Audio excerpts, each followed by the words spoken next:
All right, welcome to another Executive Espresso Break. My name is Sam Palazzolo. This is your caffeinated edge for scaling success. Today, we're diving into a topic that I know is top of mind for nearly every growth focused leader right now: people. More specifically, why simply hiring smarter isn't enough in 2025.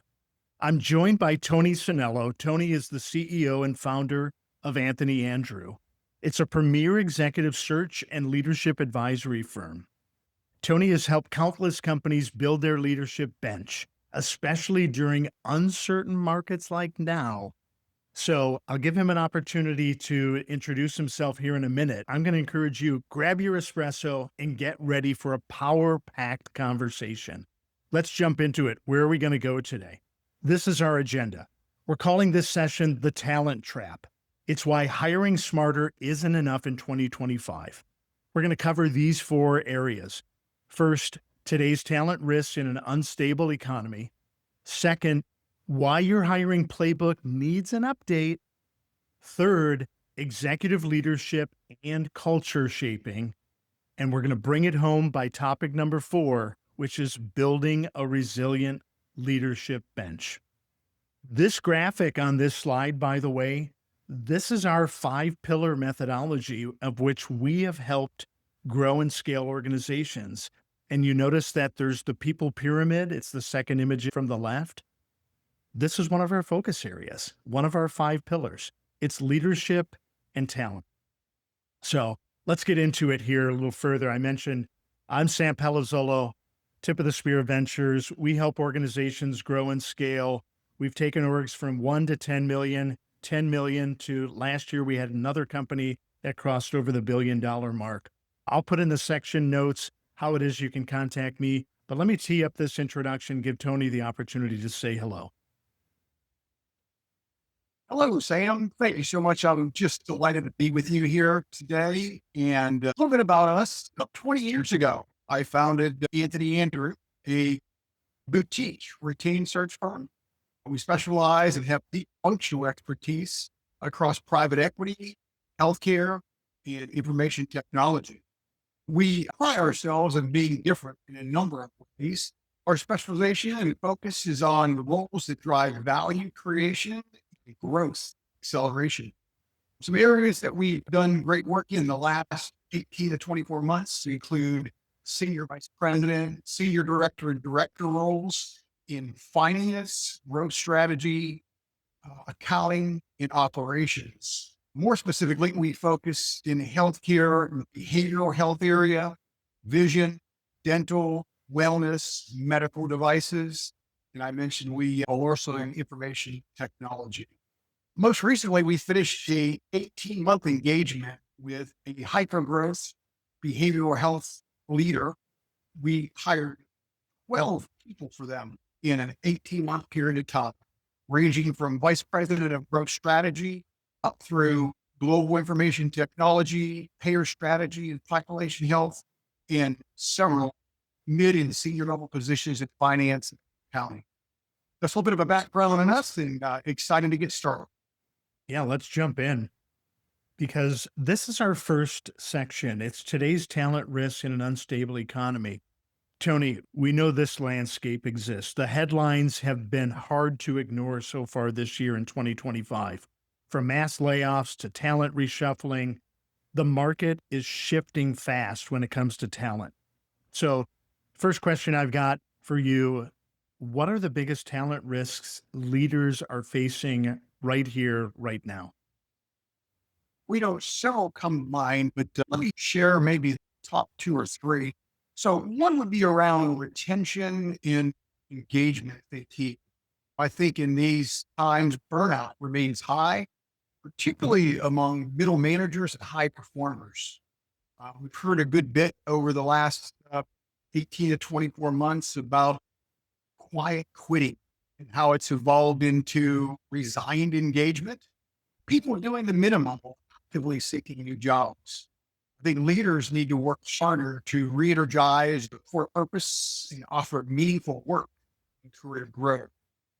The second area, you don't have to look too far to see all the disruption and introductions about AI. I think it's developing very quickly, but many organizations are adopting AI faster than they're upskilling their workforce. So this creates a capability gap, a lot of talent anxiety in the organizations, and some resistance to change. The roles are evolving faster than job descriptions, leaving people feeling undervalued or even obsolete. The last thing I'm thinking of is our leadership pipeline erosion. I see this quite regularly. There's a growing lack of interest in leadership roles, especially in Gen Z and younger millennials, due to this perceived stress and burnout, lack of flexibility, and often I hear poor work-life integration. So the ultimate result is a thinning bench, time when many senior leaders are retiring or stepping down. That's great. Very thorough answer. I know for additional resources, you're a prolific writer. You have some content that's available online. We'll make certain we include that in our show notes for us. Let me ask you a follow-up question, though, because it deals with these Q1 layoffs that I mentioned. I know they're hitting the industries that you focus on, like tech and finance, extremely hard. So, from your perspective, Tony, I'm curious, how should companies rethink the workforce strategy as they prepare for growth or volatility? So great question, Sam. I would offer up three what I'll refer to as strategic pivots. So companies need to shift from headcount planning to skills-based workforce planning. By that, it's traditional headcounts often fail to capture the actual capabilities needed for growth and resilience. What's needed is to build a skills inventory and use it to redeploy more fluidly across business units as priorities shift. Platforms like Gloat, Eightfold, or Workday Skills Cloud can often help these organizations. Another area that's needing a pivot would be the balance, agility, and stability inside the organization. The overcorrecting with contract gig workers can hollow out institutional knowledge and culture.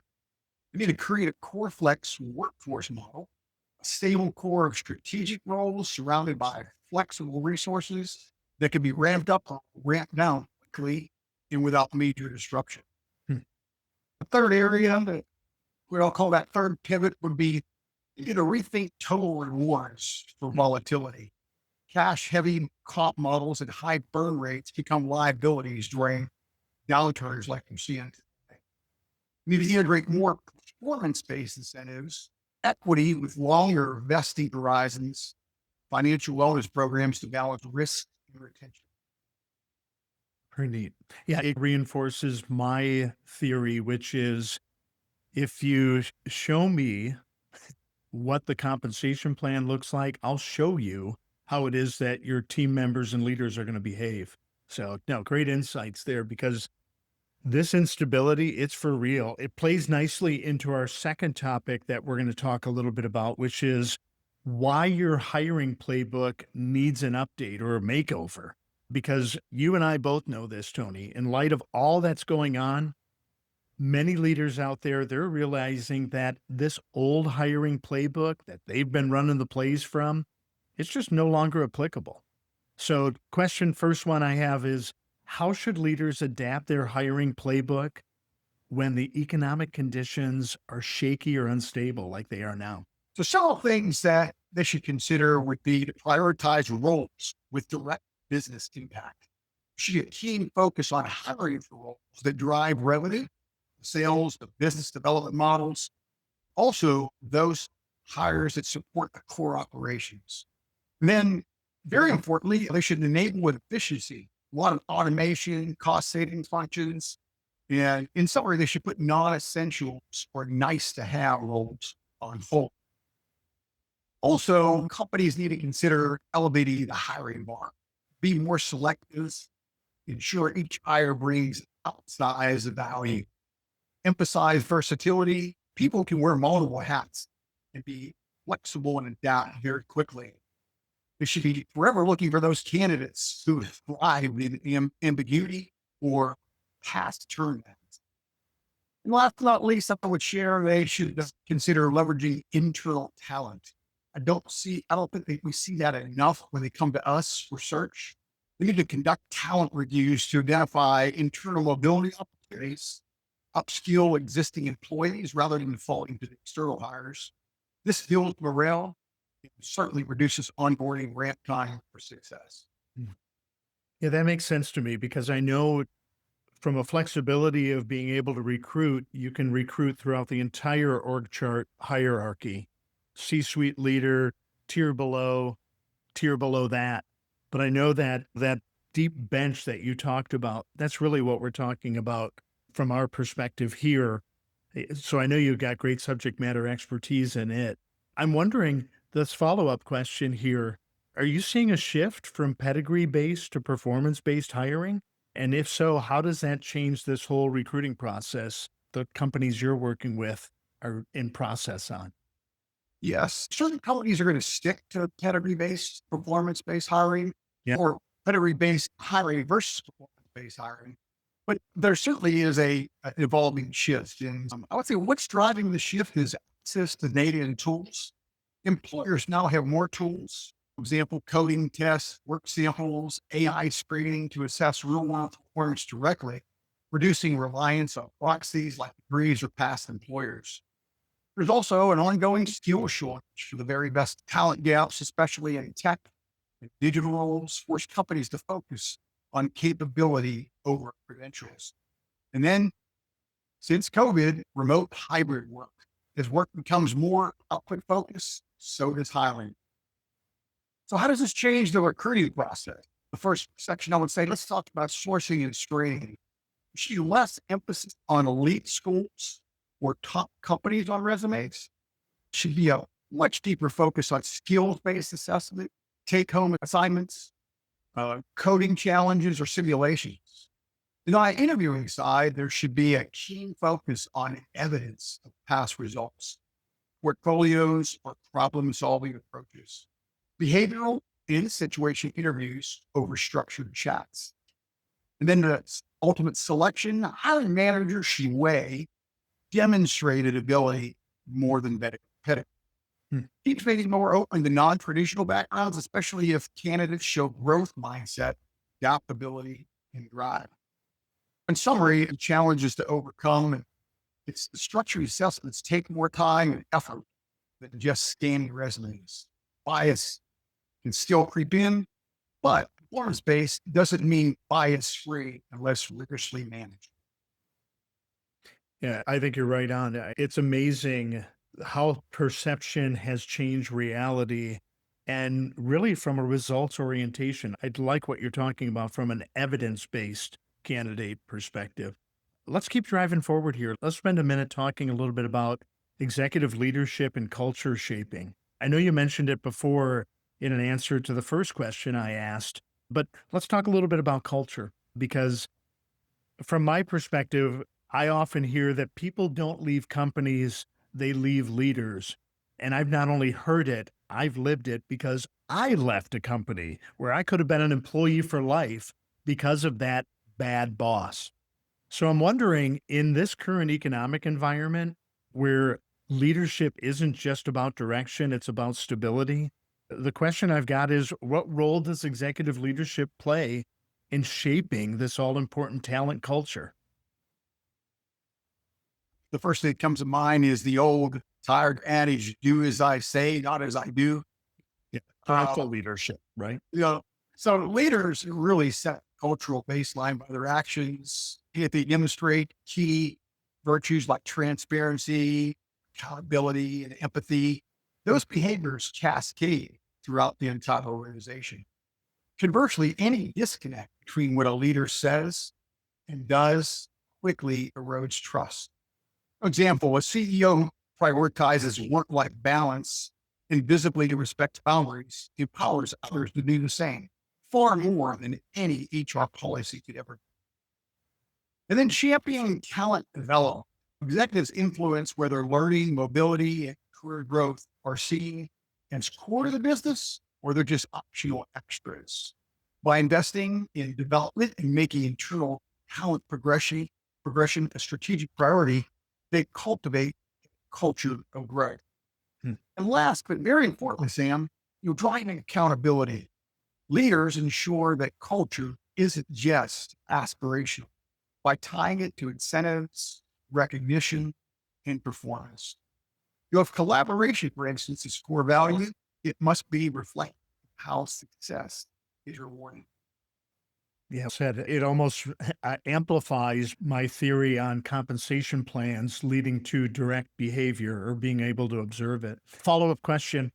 And I know this is kind of giving away a little secret here, but what red flags do you look for when you're placing an exec into a high pressure or transformation stage company? Okay. We see that a lot, especially in private equity. There's usually either a turnaround or rapid scaling upfront after initial investment. And so red flags that we look for in candidate evaluation would be like a lack of prior transformation experience. Mm. The candidates never led or operated within a turnaround, restructuring, a hyper growth company, or M&A integrated environment. The high pressure settings require leaders who are familiar with ambiguity, urgency, and complex stakeholder dynamics. Second red flag that comes to mind is the over reliance on process or consensus. What I mean by that is it describes success mainly in terms of structure, process, adherence, and long planning cycles. Transformation requires agile decision making and comfort with imperfect information. Leaders who seek consensus too often can solve critical momentum. And last, fragile egos or defensiveness. You'd be surprised how often I see this in our second and third round interviews. Where the candidate becomes uncomfortable when challenged, or only credits themselves, or even deflects responsibilities for past failures. In transformation stages, leaders face constant pushback from boards, teams, or investors, and they need high emotional resilience.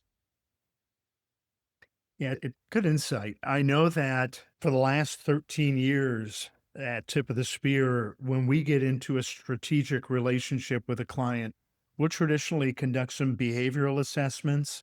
And one of our favorites comes from the group at Hogan. They have an assessment that really provides insight into on 13 different metrics. How will the individual behave when the pressure's on? When we have that red light flashing in the corner of their eye, when it stops blinking, it goes to solid red. How are they going to behave? And it's those types of behavioral assessments that kind of give us a peek under the tent, so to speak, as to what it could be like as we vet leadership roles within an organization. From my perspective, it's the when the pressure's on, how are you going to behave? And how are we going to take advantage of those behaviors, right? We have strengths that we call on. So a lot of that is, I think, reinforcement to what it is that you shared. Let's bring it home. Let's talk a little bit about some of the how do you build a resilient leadership bench? Because while we might have economic uncertainty right now and we're looking to the future, the crystal ball seems to have a lot of fingerprints on it. It's not exactly so crystal. So you and I both know, Tony, that succession planning, leadership, bench depth, those are becoming mission critical. So I guess the question, what's your advice to leaders looking to build that resilient, high performing leadership bench? I think the first thing that's essential, Sam, is they need to start with strategic clarity.